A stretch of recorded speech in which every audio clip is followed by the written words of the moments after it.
등산 장갑에 스며든 땀 한 방울, 담배꽁초에 묻어있던 침 한 점, 이런 아주 미세한 흔적 하나가 없었더라면 두 명의 살인범은 영원히 자유인으로 살았을 겁니다. 끔찍하지 않습니까? 목격자도 결정적 증거도 없었던 사건, 낱낱이 파헤쳐 보겠습니다. 경남 무악산과 인천 만월산 수백 킬로미터나 떨어진 두 산에서 각각 50대 여성이 홀로 등산을 나섰다가 시신으로 발견됐는데요. 두 사건 모두 CCTV 사각지대에서 벌어졌고 목격자도 결정적 증거도 없었습니다. 수사는 완전히 벽에 부딪혔고 경찰은 수사본부 해체까지 고려했어요.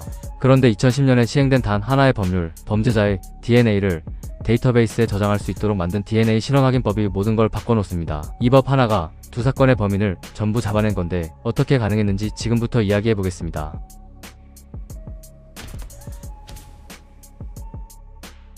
먼저 무악산 사건부터 들어가죠. 2015년 10월 28일 경남 창원시 마산의 명소 무악산에서 51세 여성 어씨가 홀로 등산을 나섭니다. 오전 11시 반쯤 원계마을 방향 등산로로 입산했고 오후 1시 10분경 정상에서 남편에게 사과를 먹고 있다는 메시지를 보냈어요. 평범한 하루였죠. 그런데 그게 남편이 받은 마지막 연락이었습니다. 오후 5시가 넘도록 아무 소식이 없었거든요. 전화도 문자도 안 되니까 남편은 뭔가 잘못됐다는 걸 직감했고 밤 9시에 경찰에 실종 신고를 넣습니다. 하지만 산속은 칠흑 같은 어둠뿐이라 야간 수색은 중단됐고 다음날 새벽부터 다시 시작됩니다. 그리고 10월 29일 오후 3시 40분쯤 드디어 무악산 6부 능선 부근에서 어씨의 시신이 발견돼요. 나뭇잎과 흙으로 엉성하게 덮여 있었는데 한눈에 봐도 단순한 사고가 아니었습니다. 몸 곳곳에 폭행 흔적, 머리 뒤쪽 둔기 타격, 목 졸린 흔적까지 확인됐고 하의가 일부 벗겨진 상태였어요. 사인은 경부 압박질 식사와 뇌저부 지주막 하출혈, 쉽게 말해 목이 졸리면서 머리를 심하게 부딪혀 숨진 겁니다. 경찰은 성폭행 목적의 살인으로 보고 수사에 착수해요. 문제는 단서가 너무 없었다는 거예요. 무악산은 등산로가 여러 갈래인데 CCTV는 산 입구와 정상 부근에만 있었고 사건 현장에는 카메라가 아예 없었습니다. 원계마을 쪽 등산로에는 시작점과 끝점에만 CCTV가 있었어요. 수요일이라 등산객도 적었거든요. 비명 소리를 들었다는 두 명이 나타났지만 범인 얼굴은 기억 못했고 체면 수사까지 동원해도 성과가 없었어요. 증거물 100여 점 검사에서도 피해자 것 외에는 아무것도 안 나왔습니다. 핸드폰도 사라져 있었고요. 위치 추적 결과 오후 2시 25분 함안군 인근에서 마지막 신호가 잡혔지만 반경 5km라 특정은 불가능했어요. 공개수사 전환, 전담수사 본부 81명 편성, 현상금 1천만원까지 내걸었습니다. 성범죄 전과자, 정신질환자, 토커 남성까지 총 4,000명 이상을 조사하고 연인원 9,000여 명을 투입했지만 전부 허사였습니다. 범인의 윤곽조차 못 잡은 채 해를 넘기게 돼요. 세간의 관심도 점점 식었고 경찰 내부에서는 수사본부 해체까지 논의되고 있었습니다. 그러다 사건 발생 약 6개월 차인 2016년 4월 경찰이 정말 마지막이다 하는 심정으로 승부수를 던져요. DNA 재감정을 의뢰한 건데 이번엔 국가수가 아니라 대검찰청 소속 과학수사과에 맡겼습니다. 혹시나 하는 마음뿐이었는데 결과가 놀라웠어요. 피해자의 등산 장갑에서 타인의 땀 성분이 검출된 겁니다. 이 사건에서 처음으로 나온 범인의 생체 흔적이었어요. 제 뇌피셜을 좀 붙이자면 범인이 피해자를 제압하는 과정에서 장갑 낀 손을 잡거나 밀쳤을 때 자기 땀이 장갑 표면에 스며든 것으로 보입니다. 미량이라 처음 국가수 검사 때는 놓쳤던 거죠. DNA를 범죄자 데이터베이스에 조회하자 99% 일치하는 47세 남성 정씨가 나옵니다. 당시 대구구치소에서 절도로 복역 중이었는데 2016년 1월 영천에서 차량 절취로 체포돼 징역 1년 4개월을 받고 있었거든요. 핵심은 2010년 DNA 신원확인법입니다. 모든 수감자의 DNA가 자동 저장되는데 정씨가 절도로 수감되면서 비로소 등록된 거예요. 사실 1999년에도 성폭력으로 7년형을 받았지만 그때는 법이 없어서 DNA가 저장되지 못했습니다. 정말 놀라운 건 정씨가 6개월간의 대규모 수사 기간 동안 단 한 번도 용의선상에 오르지 않았다는 점인데 이유가 좀 허탈합니다. 정씨는 피해자와 다른 방향인 마산여중 쪽으로 무악산에 올랐거든요. 범행 후에도 다시 정상으로 올라가서 마산여중 방향으로 하산을 했습니다. 경찰은 피해자와 같은 원계마을 쪽을 오르내린 사람들만 수사 대상에 올렸기 때문에 정씨를 완전히 놓쳤던 거예요. 제 뇌피셜이지만 범행 후 행동을 보면 상당히 계산적이었다고 봅니다. 범행 직후에 피해자의 핸드폰을 챙겨서 위치 추적을 피하려 했고 자기 핸드폰은 완전히 부수고서 숲속에 버렸어요. 정상의 CCTV에 찍히는 걸 알고 있었기 때문에 일부러 반대 방향으로 내려간 거예요. 우발적이라기엔 너무 치밀했습니다. 정씨 진술에 따르면 거제시에서 구직차 마산으로 왔고 스트레스 풀려고 산에 올랐다고 해요. 정상에서 우연히 어씨를 보고 성충동을 느껴서 약 1.8km를 뒤따라갔고 인적이 드문 6부 능선에서 덮쳤습니다. 저항이 예상보다 거세자 얼굴과 폭부를 구타하고 목을 졸랐는데요. 그 과정에서 피해자가 머리를 부딪히면서 사망에 이릅니다. 정 씨는 살인 의도가 없었다고 주장했지만 핸드폰을 챙기고 다른 방향으로 하산한 정황을 보면 설득력이 크게 떨어지죠. 2016년 10월 창원지방법원 마산지원은 무기징역을 선고하고 항소심에서도 확정됩니다. 사건 발생 189일 만에 검거였어요. 수사진의 집념이 결국 결과를 만들어낸 거죠. 그런데 이와 비슷한 패턴의 사건이 이보다 7년 전에 이미 있었습니다. 역시 산에서 벌어졌고 역시 DNA가 결정적 역할을 했어요. 다만 이쪽은 과정이 훨씬 더 극적입니다. 1심에서 무죄가 나왔다가 항소심에서 뒤집힌 사건이거든요. 2008년 9월 10일 이른 아침 인천 남동구 만수동에 위치한 만월산 이야기입니다. 오전 7시 50분쯤이었어요. 밤새 내린 이슬비로 축축하게 젖은 등산로를 한 부부가 걷고 있었는데 갑자기 산중턱 어딘가에서 여자의 비명소리가 들려옵니다. 부부가 놀라서 멈춰섰죠. 얼마 뒤 한 중년 남성이 급하게 산을 내려오고 있었는데 손에 30cm 정도 되는 얇은 막대에 흰 천이 돌돌 말려있는 듯한 물건을 들고 있었습니다. 상당히 수상한 장면이었어요. 부부와 눈이 마주치자 남자가 미소를 짓더니 다른 산길로 사라졌어요. 꺼림칙했지만 등산을 이어가다 팔부 능선에서 피를 흘리며 쓰러진 중년 여성을 발견합니다. 이미 숨을 거둔 상태였습니다. 피해자는 현장 인근에 살던 55세 여성 남씨였습니다. 사건 당일 아침 7시에 만월산에 오르는 모습이 등산로 입구 CCTV에 남아있었는데 영상 속에서 남씨는 가방을 메고 있었어요. 하지만 발견됐을 때는 가방도 휴대폰도 사라져 있었습니다. 시신에는 목과 가슴, 팔에 수차례 칼에 찔린 흔적이 있었고 사이는 경부자창이었어요. 경찰은 강도 살인으로 추정했지만 만월산이 워낙 넓어 수사가 처음부터 난항이었습니다. 입구가 수십 개에 CCTV도 열악하고 산중에는 카메라가 아예 없어서 등산객 파악 자체가 불가능했어요.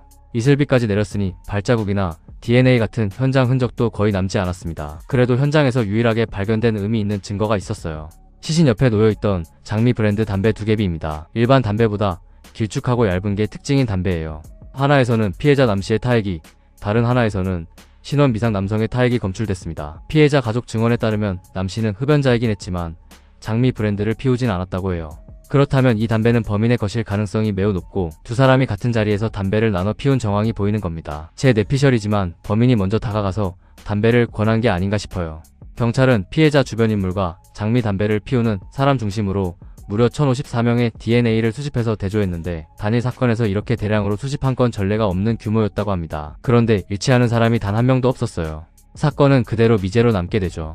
그러다 사건 발생 17일째인 9월 27일에 만월산에서 노숙 생활을 하던 한 분이 경찰에 제보를 합니다. 며칠 전에 아침잠을 자다가 근처 배수로에서 누군가 빨래하는 소리를 들었고 일어나서 가보니까 부러진 과도와 라이터가 있었다는 거예요.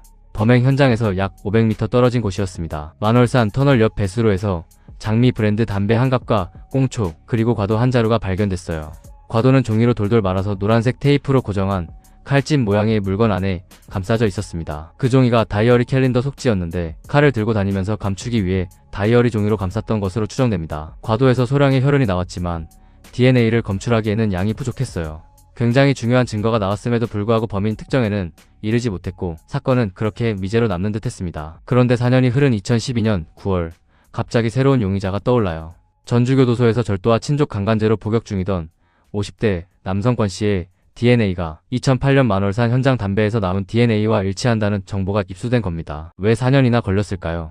2010년 7월에 DNA 실험 확인법이 시행됐기 때문입니다. 이 법 이전에는 범죄자의 유전자를 체계적으로 저장할 수가 없었고 현장에서 나온 DNA를 하나씩 수작업으로 대조하는 게 전부였거든요. 법이 시행되면서 모든 수감자의 DNA가 데이터베이스에 등록되기 시작했고 그제서야 만월산 사건의 담배꽁초 DNA와 매칭이 된 거예요. 앞서 말한 무악산 사건과 완전히 같은 구조입니다. 같은 법률 하나가 시기도 장소도 다른 두 사건을 모두 해결했다는 건 이 법의 위력을 보여주는 거죠. 그럼 권 씨는 도대체 어떤 인물이었을까요? 정감한 8범 이상인 상습 범죄자였습니다. 특수강도, 강간, 빈집털이에다가 친딸을 성폭행한 죄까지 저지른 사람이었어요. 과거에는 여성 등산객을 대상으로 강간을 저지른 전과도 있었고 인천에서 초등학교를 나와 이 지역에 오랜 연고가 있었습니다. 근처 마트 사장은 권 씨가 평소에도 장미 브랜드 담배를 즐겨 피웠다고 증언까지 했고요. 증거도 있었지만 권 씨는 끝까지 완강하게 부인합니다. 강도는 해도 살인을 저지를 배짱은 없다면서요. 현장의 DNA는 누군가가 조작한 거 아니냐고 반발했고 사건 당시 자기는 인천이 아니라 천안에 있었다는 알리바이까지 내세웠어요. 그런데 수사를 파고들수록 정황 증거가 쏟아지기 시작합니다. 사건 전날 권 씨의 고등학생 딸과 심한 싸움이 있었고 가출한 딸을 찾으려고 딸의 다이어리를 들고 집을 나선 행적이 확인됐어요. 다이어리 안에 딸, 친구들의 연락처가 담겨 있었으니까요. 여기서 경찰이 결정적인 연결고리를 찾아냅니다. 배수로에서 발견된 칼집을 감싸고 있던 그 다이어리 속지를 딸에게 보여줬더니 자기 다이어리 속지가 맞다고 확인한 거예요. 칼집 종이의 마지막 일요일 칸마다 사인펜으로 굵게 칠해져 있었는데 딸의 다이어리에도 정확히 동일한 패턴이 있었고 29일 칸의 발표라는 메모까지 똑같이 적혀 있었습니다. 칼집 종이는 12월 속지였는데 딸의 다이어리에서 정확히 12월 속지만 찢어져 없어진 상태였어요. 여기에 반전이 하나 더 있었는데 바로 범행 흉기로 의심되는 과도 이야기입니다. 쿡 가수는 과도의 끝이 부러져 있었는데 피해자 몸에서 과도가 부러질 만한 상처가 없다며 이것을 범행 도구로 단정하기 어렵다는 의견을 냈습니다. 하지만 딸이 결정적인 증언을 해요.